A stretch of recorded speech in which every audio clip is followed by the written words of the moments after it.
ఈరోజు ఇంకొక విషయం గురించి నేను చెప్పబోతున్నాను. Immunity power. దీన్ని రెగ్యులర్గా తీసుకుంటే మీ రెసిస్టెన్స్ పవర్ ఎప్పుడు బాగుంటుంది. కానీ రెగ్యులర్గా తీసుకోవాలి, అది గుర్తుపెట్టుకోండి. ఏదో గుర్తు వచ్చినప్పుడు తీసుకోవడం కాదు. ఒకటి, ఇమ్యూనిటీ అనేది ఇమ్మీడియట్గా కనిపించేటువంటి రిజల్ట్ కాదు. మీకు ఇప్పుడు ఏదో కడుపు నొప్పి అనుకోండి, దానికి ఏదన్నా మందు వాడినా, మూలిక తీసుకున్నా, ఔషధం ఏది తీసుకున్నా మీకు కడుపు నొప్పి తగ్గిపోయింది అనుకోండి, ఆ మందు పనిచేస్తుంది అంటారు. హెడేక్ వచ్చింది అనుకోండి, దాన్ని తీసుకుంటే మందు పనిచేస్తుంది అంటారు. ఎలా? అది తగ్గితే. కానీ ఇక్కడ మీకు పెరగాల్సింది ఇమ్యూనిటీ, రెసిస్టెన్స్ పవర్ పెరగాలి. రెసిస్టెన్స్ పవర్ పెరిగిందా లేదా ఎలా తెలుస్తుంది?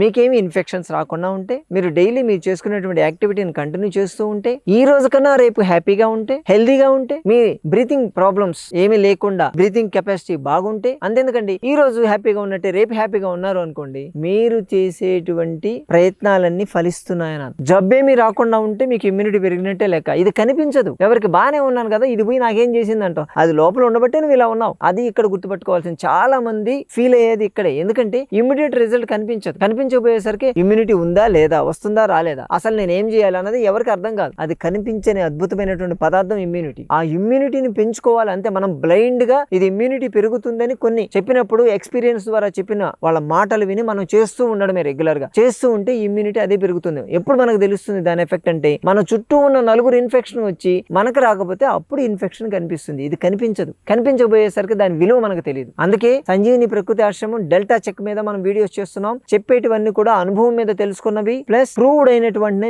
మీకు షేర్ చేస్తున్నాం. దానిలో ఈరోజు చెప్పబోయేది తిప్పతీగ. తిప్పతీగ వినే ఉంటారు.